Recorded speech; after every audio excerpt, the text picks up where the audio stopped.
Two rabbits walk into a cat sanctuary. One of the rabbits straight away goes up to the receptionist and says, hello, please be very quiet, we're hunting cats.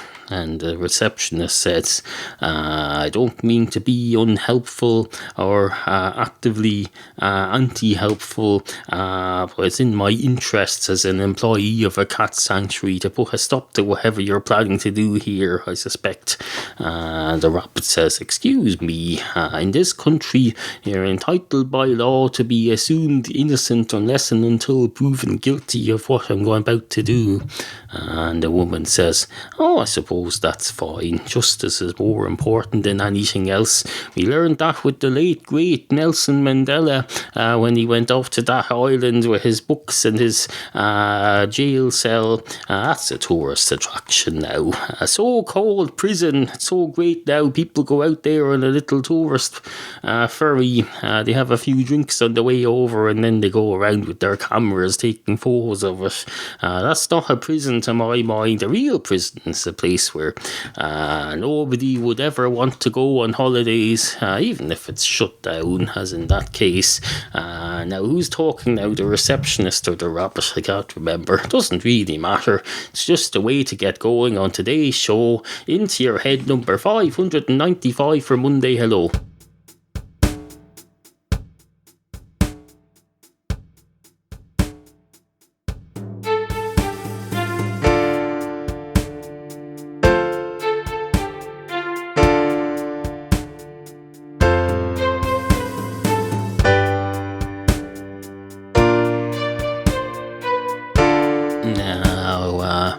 I know what you're thinking there. You're thinking, oh Christ, that's never a good sign. If he starts off with one of his two somethings walk into a something story, and he's not only that, he's aware that they're getting old, so he's trying to vary them now. He's trying to not always do two cats walk into a bar, but no, that one finished up with having cats in it, and you resort to the old Nelson Mandela statement and all the rest of it. No, he's running low on ideas. That's what he is. He needs a holiday. Well, don't worry. I'm going to have a holiday soon. Don't panic. But no, it's a Sunday morning. It's 9:25 of a Sunday morning. I've just had a very strong coffee, and we're going to get this shit done. We're going to get this shit done for tomorrow, and then we'll be up to date, because I don't want to be lagging behind here. I've been busy as be damned these last few days. Well, that's a lie, or is it a lie? Who are you to dictate to me what can and can't be a lie? It's not up to you. I'll decide what the truth is here. I make the truth here. This is theatre of the airwaves, and I'm the author thereof, so I'll make the truth here, I can tell you. And if you don't like it, you can go and use the power of your imagination to make the truth appear to be something else. But don't go dragging me into it. It's not this isn't your theatre. That's your mind there, and you can adjust things in your mind. But until the stuff gets as far as your eyes and your ears, it's under my control, and I'll decide what it is. If you don't mind, thank you very much, Moshe de Honey. Ongwell Cadagum Dulgadi on Lehrus. That'll be the next thing now. It'll be going on, Will Cadagum Dulgadi on Lehrus, and the foreigners will be saying, oh, what's all that about? What's all that? That's some sort of in-joke that those 4.5 million people on that island there are always spouting. They say, on Will Cadagum Dulgadi on Lehrus. Oh, isn't that hilarious? The foreigners won't get this. Well, we feel the same way when you go on about your US office. You say, did you see the US office last night? And we'll say, we did indeed, yes. It's showing every 5 minutes on the channels over here, but we don't understand the word of it. It's a fellow with scary looking glasses, and there's an American fella, and there's another American fella, and there's it's all just American fellas in a great American office. I don't get it. I don't get it. Offices are not a place for humour. I've worked in many an office, I can tell you. They're the most humourless places known to man. The only time I found humour in an office was when I was in one where I was allowed to listen to comedy podcasts, such as, for example, this one. And I listened to them in one ear. And watch out, keep sketch in the other ear. And in between the two ears would be my eyes and my brain. And they'd be doing the work because I was doing clerical checking. You don't need your ears for that. You need your eyes, and of course there would always be someone in the back office somewhere who'd be of the view that if someone has things stuck in their lugs and they're listening to stuff, then they're not working, and they'd come out and they'd scan the office with their eyes, and they'd say, that fellow over there has his earplugs in. Do something about that. He can't be scanning those documents correctly if his ears are blocked. No.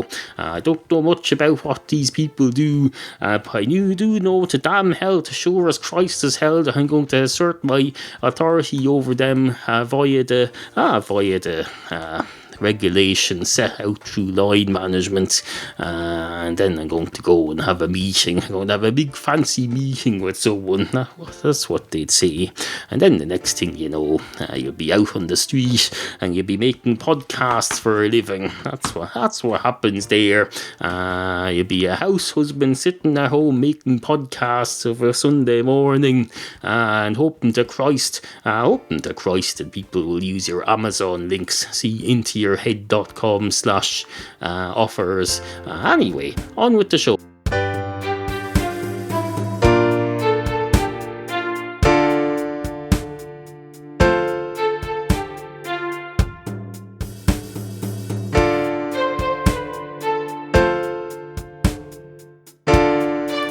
Two cats walk into a rabbit sanctuary. One of the cats straight away goes up to the receptionist and says, hello, what's going on here? Are your rabbits too good to be integrated with our community? Do they think we're all frigging rabbit abusers here? We are not. We're cats. We're mere cats. In fact, I think you'll find most of this community are not cats. They're people, and people in general are well disposed towards rabbits unless they're served up to them cooked on the plate, in which case that's not their fault. They can't be helped for having a normal human appetite, and the rabbit's already dead at that point. The average human will not be seen harming a rabbit. They'll either adopt the rabbit as a pet or they'll eat it if it's already being cooked. But no, if you come up to someone with a rabbit in a cage and you say, pick one of these rabbits and I'll cook it for you, the average person will try to trick their way out of being forcibly cruel. They'll say something like, for example, they'll say, there's only one rabbit there, you're not giving me a choice, because usually if it's live fish or something in a tank in a restaurant, they'll say, which one would you prefer? And you'll say, I don't know, but this is probably a bit like wine tasting where I have to demonstrate a bit of sophistication to look good, so I'll pretend I know all about these fishes, and you'll say, give me that one looks good, I can tell from the number of rings around its feet that one's good. Usually that'll turn out. It'll turn out that the rings around its feet are some sort of disease, which is fine because that means it's half dead anyway. So you're taking it out of its misery by having the chef put it in a pot and murder. Anyway, where was I? Oh yes, rabbits. I know most people will try and trick their way out of being offered the slaughter of a rabbit for their meal. To say there's only one there, how am I supposed to pick one of these and there's only one? And of course the chef will say something like, rabbits multiply pretty quickly. If I leave this here with you for a moment, there'll be 6 rabbits before you know it. In fact, they continue to reproduce after I murder them. They don't stop reproducing until I dip them into the hot water. Boiling water has to be 83 degrees Fahrenheit. You'll say, what the frigging hell is Fahrenheit? And you'll say, it's a made-up term because I'm broadcasting this to several continents, all of which have different systems of measurement. So I want to use a made-up word that I'm pretty sure all of them will recognize. recognise, albeit fictional, they'll recognise parts of it. They'll recognise either Fahrenheit or Centra or whatever else out of it, and they'll think, oh, that must be some sort of fictional or otherwise scale of temperature. It doesn't really matter what the temperature number equates to. This isn't science, this is a story that I'm listening to, so they won't be too worried about that. It's a little bit of poetic license, that's what it's called. License to poetise. Poeticize, is that the word? Is poeticize a word? Why not? Why wouldn't it be? Can't imagine any reason why it wouldn't be, unless Hitler is out here banning words again, which, unless I'm greatly mistaken, he never did. He burned books, I can tell you. He's sure to Christ as hell, as Batman is Christ to hell, didn't go around banning words. I don't think so, anyway. Did Hitler ban words? I have to admit I'm not clear on this. The only show I watch on the Hitler channel is that Pawn Stars thing, or the whatever it's called. One of those pawn shops things. I watch 2 pawn shop programs now, both of which have puns forming their title based around the porn industry.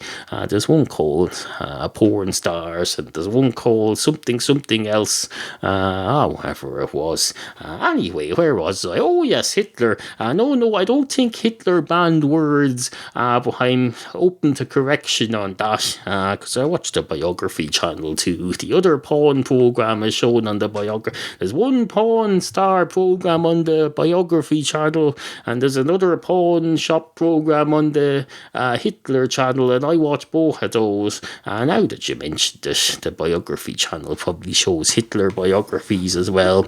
They'll say, coming up tonight at 7, Michael J. Fox, at 8, Pawn Stars, and at 9, we look back on the great life of John F. Hitler, or wherever his name translates as. Adolf Hitler. That was a German. It probably translates as some. What's the English for Adolf? Let's look this up, for Christ's sake.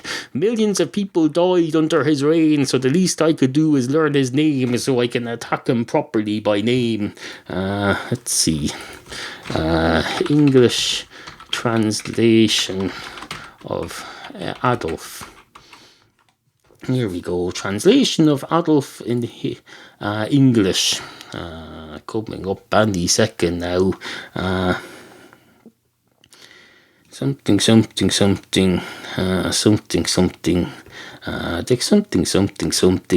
Adolfo in Spanish. Adolfo, Nombro, Arabic, Greek, English. Adolf in English. Oh, there we go. Adolf is the English version. I'm doing this wrong. What I've effectively done is found a list of the word Adolf translated to other languages, but that's the English word Adolf. I need to get the German word Adolf, which I presume is different, and find out what that translates to in English, because it won't be the same. It's okay to name your kids Adolf, incidentally, if you're going by the English Adolf, not the German, not the English translation of the German Adolf, because that's an entirely different thing. And I'll just delete these IYH reruns from my iTunes. I downloaded them I put out 12 reruns today. See intoyourhead.com/archives for the free reruns feed. Absolutely fucking fantastic. Where was I? Oh yes, the cats. No, was it rabbits? Did I do 2 cats walk into a rabbit sanctuary? Oh, that's right. And one of them goes up to the reception and says, hello. What are you doing with all these rabbits here? They all run away from their husbands or something? Because if that's the case, then they're all female, which means there's going to be no reproduction going on here, regardless of how long you wait before you dip them into the hot water. So you're bullshitting me there. This is a place where you put an end to the rabbit species for good, for bad, as I would argue. So don't be giving me that crap. You people are anti-rabbit, so-called rabbit sanctuary. No, you're a glorified rabbit killery restaurant. I can see there you've got tables laid out there with people sitting at them drinking mugs of coffee, and they'll say that's the canteen. We're required by law to have a restful area where the staff can have their basic minimum legal break every 3.5 hours. What the fucking hell has that got to do with cruelty to rabbits? I don't know. No doubt you're going to explain it to me, you as a cat. Tell me what you know about cruelty to rabbits, cat, if that's your real species. And the cat will say, certainly, I know all about cruelty to rabbits because I've caught rabbits in my time. I've hunted them down and chased them round the house and killed them to a pulp and then smashed them up into little pieces. But I can tell you, I can sure as hell treat them a lot better than you do, you bitch. And the woman will say, surely a bitch is what you call a dog. I'm not a dog, I'm a woman. And the cat will say, I'll be the judge of that if you don't mind. And the woman will say, no, I don't mind, but you're not showing yourself up as a very good judge because you're making the incorrect judgment. And the cat will say, there's no such thing as an incorrect judgment. My judgment is final as a judge. I get to make the decisions round here. If you want to correct me on them, you need to make an appeal through the correct legal channels. And first you need to apply to a judge for permission to appeal. See how well you get on with that when the judge is my other friend, the other cat who's out here in the waiting room, sitting there, probably expecting me to come round with a round of drinks any moment because he's forgotten we're not doing two cats walk into a bar today. We're doing two cats walk into a rabbit sanctuary. But that's beside the point. It's beside the point. The point is over there beside the cat curtain here that I've hung on the window for acoustic effect here. The point is over there, and you're over there beside that kitchen table that's on its side that I've just brought up. That's going to be the new home of the Into Your Head wireless printer and filing system. So get that into your thick head now before you go off with your cruelty crap to rabbits thing. Cruelty crap, CCTR for short. That's what we call it. Cruelty crap to rabbits. In fact, let's rename today's show. We'll call it Cruelty crap to rabbits. Cruelty crap to rabbits. And we'll put CCRT in brackets after it, and that'll draw the interest of the I've misspelled rabbits there. I think that's understandable seeing as how I'm a frigging fictional cat, but nonetheless, no. Anyway, on with the show. Into Your Head. Do you need to buy new glasses? Do you want to help your favorite podcast but can't afford to?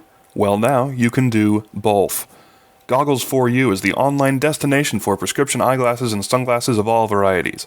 Save while shopping for single vision, bifocals, progressives, and photochromic lenses, whatever they are. Use their virtual try-on feature to try over 3,000 frames online, including designer frames. The 360-degree viewer will help you in making the right selection of frame every time, because let's face it, you're pretty vain, aren't you? Goggles4U offers worldwide shipping and 24/7 customer service. And the best thing? When you shop at Goggles4U using Neil's big green blurry advert at intoyourhead.com/offers, Into Your Head get a generous commission and it doesn't cost you a penny extra. So next time you need glasses, visit intoyourhead.com/offers. Click on the big green blurry Goggles4U ad and start shopping. Monkey nuts, that's what they call them. They call them big steaming bucketing piles of monkey nuts. I suppose if you have them in a bucket and they don't come piling out above the bucket like a hernia coming up out of the bucket, then they can't really be called a pile. If they just fill up the bucket and the top surface of them is more or less flat, that's not a pile. But if you empty that bucket out in theory onto the ground, then it would be a pile of monkey nuts. The only thing stopping that pile of monkey nuts from being a pile is the fact that the container is containing them artificially in a certain shape. It's a bit like water. Water finds its level. If you get a big, if you were to lay out a big series of a big canal in the shape of the word monkey nuts and fill that up with water, that would still just be water. It's just water that's found its form in the form of an artificially created monkey nut sign, except it would be a natural monkey nut sign because the water hasn't done anything artificial there. You're the one who's being artificial there, not the water. The water is perfectly it's perfectly normal and natural. Oh yes, absolutely. Water is supposedly the most natural thing known to man. Two atoms of hydrogen just happen to join to forces with one atom of oxygen, and all of its brothers do the same. They all just happen to team up with the exact same number of atoms of that other thing, and they all get together and they majestically form this completely natural substance that's completely see-through and transparent and can keep people alive. All completely natural, of course, absolutely fucking natural. But then, of course, if your cat traps in public, that's considered an artificial nuisance, and you're considered evil. But no, water gets away with murder. There's been people murdered by water every day. You see them out. I've been watching Lost lately. I'm on season 3, about episode 17, I'd say, and there's been at least 8 people drowned so far in that program. But no, water is considered majestic and natural. People will go out of their way to say, oh, how dare they charge us for water? They're trying to charge us for water here now. They're going to have meters on every home, and they'll measure how much water you use in a given year, and they'll charge you accordingly. They'll say, you've used lots of water. They should be charging us for how little we've used. They'll say, you haven't used up enough of this crap that we're trying to rid the world of. We're going to charge you extra now. It'll be like a carbon credit, except the minus version. Carbon credit, incidentally, that's to do with charcoal. If you go around if you dip your feet in liquid charcoal and go around walking around in public, then you're increasing your carbon footprint. All you have to do is do less of that, and then you're fine. Unless, of course, you're a company, in which case you should stop making machines that churn out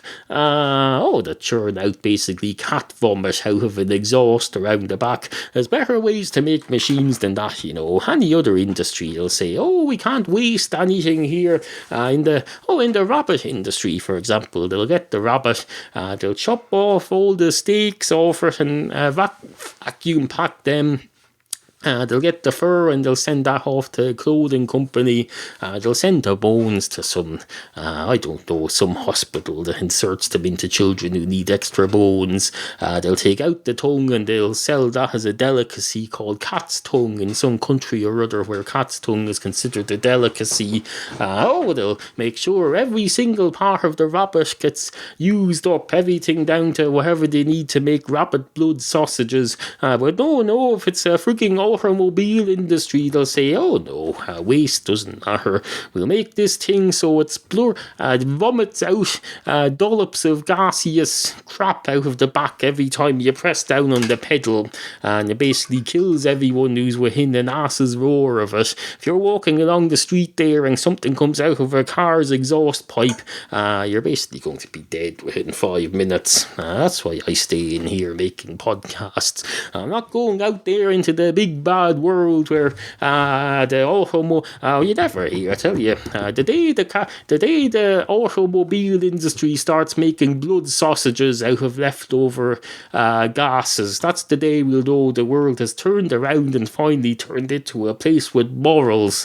You mark my word. No, I know what you're thinking there. You're thinking, Christ, fucking hell, he's lost it today, I can tell you. No, I haven't lost it. Quite the opposite. In fact, I found it. I found my true track here. I found my true meaning in life. The reason I'm here, the 42 of my life, because of course the whole 42 thing that everyone likes to go on about, that was fictional. This is real. This is as real as be damned. My calling in life is to get blood sausages coming out of these car exhausts, and then, well, I don't necessarily want them to come out of the car exhausts, because they'll just be lying on the ground there. They'll it'll just be wastage. But no, I want the car exhaust to save up the stuff and turn it into blood sausages that you can extract every month or so, possibly using some sort of machine at the fuel station. Beside the filling pump, there'll be a blood sausage extractor, and you'll take out the blood sausages from your car. Won't that be far better than, if you don't like blood sausages, just donate them to a homeless shelter or something? But isn't that far better than spewing out these fumes into the air that are going to kill us all with their acid rain? It's raining acid. Oh, perfectly natural. Look at that. It's raining. Like your one in the 60s who goes, it's raining men, hallelujah. Can you imagine if it went, oh, look, it's raining acid. It's raining gases and acid and all sorts of fumes. No, they'll say, oh, that's water, isn't it beautiful? Perfectly normal. H's and O's form together in a perfectly normal and natural 2-1 ratio, just by chance, all completely natural, and they rain down upon us and fill up our reservoirs, and instead of just using them to flush the jacks like we should, we pour that down our gullet like it's coffee or something. No, that's not the way to stop listening to people like this. The world is going absolutely nuts. We're all going to end up sitting at the side of a reservoir staring into the water, going, what is this stuff really? What is this stuff? Of course, if we were allowed to have drugs, we'd be able to think about it better. We'd take out our drugs, we'd smoke them through a pipette or whatever you smoke through. I've no drugular experience. I don't know what you smoke drugs through. I believe you get a thing that's a bit like a pipette. Of course, we'll all have them from the freaking chemistry labs where we study this water. One of these days, we'll get to a tipping point where there's enough pharmaceuticalists in the world studying chemistry. They'll be able to look at this water properly and realise the sham that it is. And then I can tell you, that's when the shit will hit the fan, because we won't shit into the water anymore. We'll be afraid. I will say, I'm not going near that stuff in case it splashes up into my body, goes up into the orifice and poisons me. No more water. Let's get rid of this crap. We'll go blood sausages all the way. Blood sausages for the win. I don't like the way this segment is going. It makes a mockery of the perfectly reasonable and original and excellent points I was making earlier. Now I've just brought it too far, so please disregard the last 3 minutes and 41 seconds, because I've gone too far as usual. This is why nobody fucking takes me seriously. I take it too far. It will excuse me for being over enthusiastic with a point and for not just giving up. The rest of you come up with these little ideas every now and then, these little gems, but then you just drop them like a little pellet of rabbit shit. You just drop them and then you move on as if nothing's happened. You never try to market these ideas. You just say, oh, there's an idea, isn't that fascinating? Now I'm going to have a sandwich. No. And then you wash down your sandwich with, what's that song? Do you want your old lobby washed down, my son? Do you want your old lobby washed down? You'll say, do you want your original thoughts washed away by a sandwich and then washed down with water that we've forgotten that 5 minutes ago we had come up with a plan to get rid of this water because it's evil? No, now you're washing down a sandwich with it.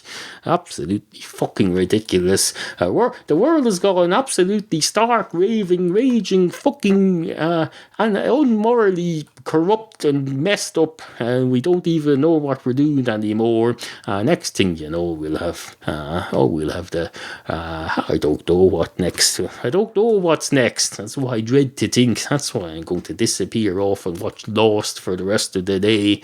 I'm not going to sit here thinking about what's happening to us, because I'll start losing it then. I'll have no more. My brain will collapse in on itself like a ton of bricks, and then you never know. I suppose if it's a ton of bricks, it just collapses down, unless it's already on the ground, in which case it may look harmless, but I can tell you over the course of a few million years that'll erode away at the ground, and the ground will be subtly lower and lower every year before next thing you know you're down in hell. Not literally hell, but the core of the earth, which is a bit like the traditional image of hell that we put in fiction, basically fire and brimstone and all that stuff. That's where you end up sitting there. You think you're sitting there going nowhere, but in fact you're sitting through erosion. You're sitting closer and closer into hell, and that's what's going to happen. Don't say I didn't warn you. Anyway, good morning. Help support this free podcast. Search for Into Your Head in iTunes, click subscribe, then rate and review the show to help it up the iTunes charts. For this and many more free ways you can help grow the show, visit intoyourhead.com/free. Sit, Muddy, sit. Good cat.